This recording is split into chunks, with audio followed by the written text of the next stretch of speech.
The Elbaf Arc seems to be the upcoming arc in One Piece, so there's no better time to brush up on your Elbaf knowledge and remind you of all the relevant characters, locations, and aspects of Elbaf culture that you need to know before we enter the Elbaf Arc. For starters, the most important thing to understand is what Elbaf itself is. Elbaf, contrary to popular belief, is not an island, but actually the name of a nation, a country of giants. Never in the series has Elbaf itself been addressed as an island, but rather as a country, while the actual name of the island has already been given. As far as we know from the text boxes in the manga, Elbaf is seemingly located on Warland, an island in the New World located east of Wano as the middle of the three routes splitting from the log bows. Its proximity to Egghead means that the giants could easily travel between the two islands in less than a day, meaning that the Straw Hats will likely reach Elbaf really quickly before any major further developments in the series take place. The confusion between Elbaf and Warland isn't all that uncommon, as some fans often mistake the names of countries for that of islands. For example, Alabasta is the name of a kingdom located on Sandy Island. Whiskey Peak is the name of a town of bounty hunters located on the island of Saboten, which translates to Cactus Island, and Water 7 is in fact a city-state that operates as a country, but the island it is located upon is actually called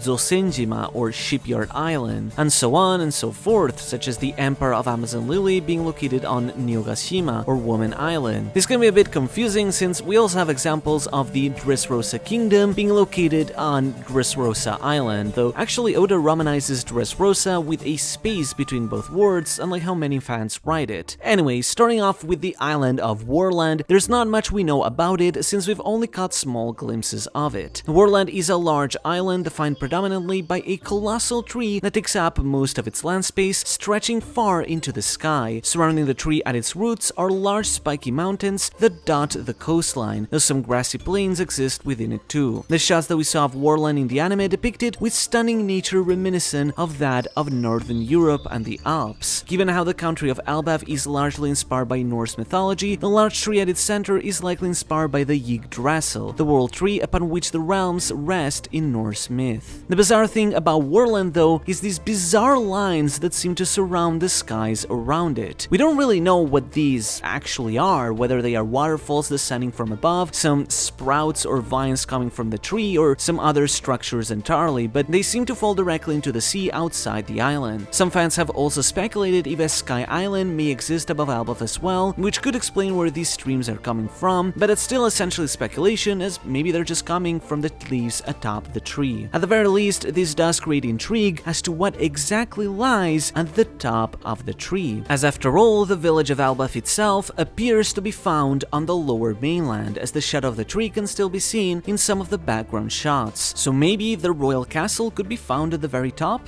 The fauna and flora of Warland are known to be particularly gigantic, much like the island's inhabitants. Colossal fishes surround the island, which make it incredibly difficult to approach if not with one of the giants' famous drakars, and many dangerous wild beasts also prowl the forests of this land. Moving on, Elbaf is composed by the giant race, or Kyojin in Japanese, hominids over 10 times larger than humans. An average giant is around 20 meters tall, though much like humans, sizes do differ quite a bit. For reference, here are the heights of all the giants whose heights we know so far. Someone like Luffy is 1.74 meters, whereas a buccaneer like Kuma is 6.89 meters, and the tallest human we know of, Big Mom, is 8.80 meters. So, for giants, someone like Morley is as tiny as just 12.53 meters, whereas Oimo is 16 meters, Kashi is 17, Sol is 19.5, Brog is 21.3, Hyrudin is 22, and Dory is 22.6. San Juan Wolf is an 18-meter giant, but his Dal Fruit allows him to increase his size up to 10 times to 180 meters when fully transformed. However, there are also other races similar to giants. For starters, there is the aforementioned Buccaneer race, which is believed to have the blood of giants, though they average more around 7 meters. Then there's the Waddens, which are half fishmen, half giants, possessing attributes of both species, with the only one we've seen in canon being Big Pan of the Foxy Pirates. Then there's the Mystery Giant race, to which the Yeti Cool brothers pertain, which are considerably taller than normal giants, both of them being 42.5 meters, and also have furred skin that makes them look like Yeti. And finally, there's the Ancient Giants, a separate race that possesses more demonic looking features and are even taller than giants, giants, with Little Ors Jr. being 60 meters and the Country Polar Devil Ors being 67 meters. Giants also have the characteristic of having a lifespan that is triple and sometimes even quadruple that of normal humans. Someone like Hyrodine is 81 years old, but he's still considered quite young. When he was 18 in Big Mom's flashback, he was still just a young kid. Hyrodine's crewmates Rode and Goldberg are both 63, while Gerd is 75. Similarly, San Juan Wolf is 99 years old. More middle-aged giants like Oyumon Kashi instead are 153 and 156 respectively, while Dory and Broggy are both 160 years old, though Broggy is the older one by about half a year. Sol is 127 years old, while Morley is 160 years old. The eldest of giants that we know of, being Yorl and Jarl, reached 344 and 345 respectively, though they seem to be at the ends of their lives. As for other species, Ors died at a young 159 years old, at least for a giant, while Little Ors Jr. is still 72. The youngest giants are actually the Yeti-Cool brothers, who are only 25 years old, though it's unknown if their race ages differently. On the slave market, regular male giants are sold for 50 million belly, almost as much as female mermaids, while female giants sell at a lower price of 10 million belly. As a final note, there's also the numbers of Kaido's crew, which were originally attempts by Vegapunk to create artificial ancient giants, with one of them, Hacha, being 66.8 meters tall and 188 years old, though his age was likely augmented given how he was supposedly created by Vegapunk. The numbers were later sold to Kaido by Caesar after Vegapunk abandoned them on Punk Hazard and they were rescued by Caesar. As for the country itself, the nation of Elbaf is a non-government independent monarchy located on Warland. As many fans have pointed out, the word Elbaf itself can be read backwards as fable, which has led many to wonder if there is some deeper meaning or connection to it. Though not the only country of giants, it is the most famously known one, as its giant population are known as some of the fiercest warriors in the whole world. Part of the royal family of this kingdom is Prince Loki, who by present day may have possibly even become the new king. A village is located on the plains of Warland, though somewhere a royal castle exists as well. Elbaf is obviously inspired by Norse culture, while the giant warrior pirates are based on Vikings, from their names to their architecture, iconic Drakkar ships, and every facet of their culture. The Vikings were pillaging pirate warriors of ancient northern Europe who served as a big inspiration for Oda for writing One Piece. Particularly, Oda was a big fan of Vicky the Viking, with some giants like Oimon Kashi being identical to characters from the show. To talk more about Vikings, I'll just let Oda himself speak as I quote his words from an excerpt from one of his volumes. All pirates are sea-roving plunderers, but throughout history there have been many different kinds of pirates in different times and places. I want to talk about one of my favorite kinds of pirates, the Vikings. Over 1,000 years ago, Viking raiders swept down from Scandinavia and ran amok through Europe. They came from the present-day countries of Norway, Sweden, and Denmark. As to why they were called Vikings, well, that's easy. That's what they called themselves. Why did they call themselves Vikings? To know that, we'd have to go back 1,000 years and ask them. These guys were really scary. How scary were they? Well, they'd sweep out an inlet, attack ships or villages, and slaughter everyone, even the local priests. They stole food and anything of value, and when they were done, they set fire to everything they didn't want. They were unbelievable villains. But from their perspective, they were just trying to make a living. They brought the spoils of their piracy home to better their villages. This was men's work. These people considered a lifetime of pillage and battle to be a good career. Some say the word Viking comes from Vik, meaning creek or inlet, meaning the people who attack from the inlets. When I was a kid, I used to enjoy watching an animated TV series called Little Viking Viki. The show was about the adventures of a Viking boy named Viki who wasn't very strong but was very clever, and a group of Vikings who were very strong but not so smart. Their adventures were very fun and entertaining. It aired over 15 years ago, so a lot of people of my generation, I'm 23, at least at the time Oda wrote this, remember it from childhood. If it ever gets rebroadcast, you should definitely check it out. That's probably how I started liking pirates. Moving on to Elbaf history, the culture of Elbaf spans all the way to the Void Century, as the kingdom has connections to the ancient kingdom, which is not surprising considering they are a minority race. The giants of Elbaf have a deeply spiritualistic religious belief where they believe the god of Elbaf will protect the righteous, leading them to settle their disputes through deadly combats. Though it actually seems that this god of Elbaf that was mentioned all the way back in Little Garden may very well actually have been Nika, even if this might be a retcon. Elbaf is one of the few cultures in the world where the myth of Nika persevered, as the giants venerate him as the sun god. They even hold a winter winter solstice festival every December, where they fast for 12 days in order to honor the death and rebirth of the sun, symbolizing the dawn of the world. This connection has led many fans to speculate whether Elbaf has any poneglyphs, though none are confirmed so far, and the final wrought poneglyph should be in the hands of the mysterious man sailing a black vessel known as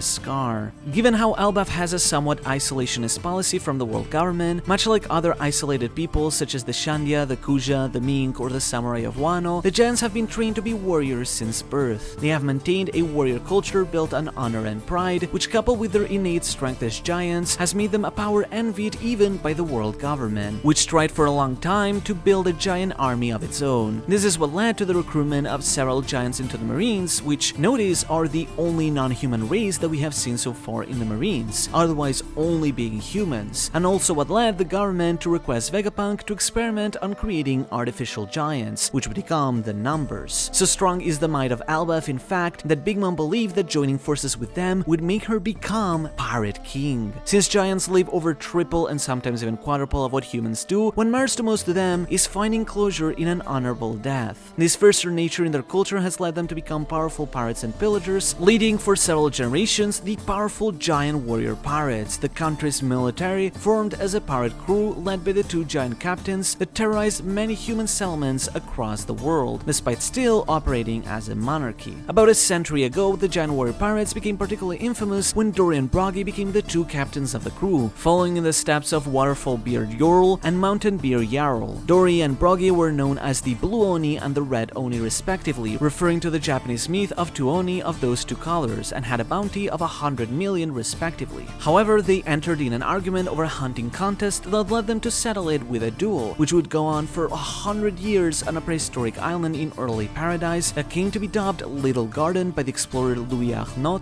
due to the giants that inhabited it. 100 years ago, in the year 1424, right after their duel began, the remnants of the giant warrior pirates were captured by the Marines and set to be executed at Marineford. However, during their execution, the nun Carmel, seemingly pertaining to the Sun God Church, pleaded to the Marines to spare them in the name of peace and to avoid further conflict. As light shined from the heavens, the Marines were pressured into letting the giants go. This was in reality a staged act planned by the Cypher Pole, as Carmel used her Dalford powers of the Sorosoronomi to create an artificial light homie to trick the giants into thinking she was a messenger of Nika, claiming to create a world where all races could laugh together. In reality, Carmel had been operating as a child trafficker for 13 years at that point by the name of Mountain Hag, and wanted to infiltrate Elbaf to smuggle giants to the Marines, which worked. John Giant was one of the first giants of Elbaf to become a Marine, becoming a Vice Admiral alongside fellow giants Vice Admiral Lacroix, Lons, and other giants. Carmel built the orphanage known as the House of Lambs in Elbaf, helping raise children that had to run away from unfortunate circumstances, and helping rebuild relations with giants and convincing them to choose trade over pillaging. However, everything changed when a young Charlotte Lindlin was abandoned in Carmel's care, raised in the House of Lambs for close to a year. During the winter solstice, Lindlin went on a hunger pang due to her condition, making her crave the local dish of semla and raising the village of Elbaf as a result. This resulted in the death of Yorl, which caused the giants to detest Lindlin. Carmel would depart from the island in order to sell off Lindlin, but the giants would become aware of Lindlin devouring her family, causing them to loathe her even further. Several years later, when Lindlin became the Emperor Big Mom, she tried to mend relations with the giants when a miracle took place, as Prince Loki fell in love with Charlotte Lola, 23rd daughter of the Charlotte family. Big Mom attempted to arrange a marriage between the two to have the giants of Elbaf join her military strength, but the marriage fell through when Lola refused to be engaged to a stranger she didn't even love and started to seek a love of her own. Big Mom attempted to have her twin sister Chiffon pose as Lola, but the giants saw through the bluff and came to hate Big Mom even more. 52 years ago, Oimon Kashi, previous crew members of the giant warrior pirates, tried to go search for Dory and Broggy, but were captured by the Marines and tricked into believing they were keeping the two captains hostage. Oimon Kashi were blackmailed into protecting the gates of Ania's lobby for 50 years in exchange for their captains' freedom, but eventually escaped when Usopp told them the truth. Eventually, Shanks would come to befriend Dory and Broggy during their duel, and we know that the red-haired pirates offered their protection to the country of Elbaf, though it's unknown if the island is officially part of their protectorate or if Shanks is simply good friends with them. This has led some fans to believe that Elbaf will be the Shanks Arc, or that Shanks will play some big role in it, but despite his connections to the country, that's still all speculation so far. A young giant by the name of Hydrodin would try to reinstate the giant warrior pirates with his childhood friends, him serving as captain, Stanson serving as the shipwright, Rhodes serving as the navigator, Goldberg serving as the cook, and Girth serving as the doctor. As a fun fact, Stanson is the same giant that Rayleigh freed at the Sabaody slave action house, while Girth is the same giant that was friends with Lin as a kid. There's also other giants from the village of Elbaf such as Raideen or Aerie, who we might still see when we get to the island. During the O'Hara incident 22 years ago, the library of O'Hara was burned to the ground. However, Jaguar D. Sol, a giant who wasn't from Elbaf but another tribe, helped a young Nico Robin escape from O'Hara. He was frozen by Kuzan, who however seemingly spared his life. This led Sol to gather help from Hyrule and his friends, with Hyrule, Stanson, and Girth helping him retrieve the books of O'Hara and take them to Elbaf. Vegapunk would later visit Elbaf to read all the books of O'Hara, as the research of the Void Sentry would remain preserved. Sol would remain in hiding in Elbaf, seemingly up to the present. At first, Hyrule found himself working for Buggy's delivery, but ultimately decided to break ties to be part of the Straw Hat Grand Fleet, and thus formally found the new giant warrior pirates. The original crew would however come back in full swing as well. After 100 years, the duel was placated by their meeting with the Straw Hats, though they still continued to fight for 2 years during the time skip.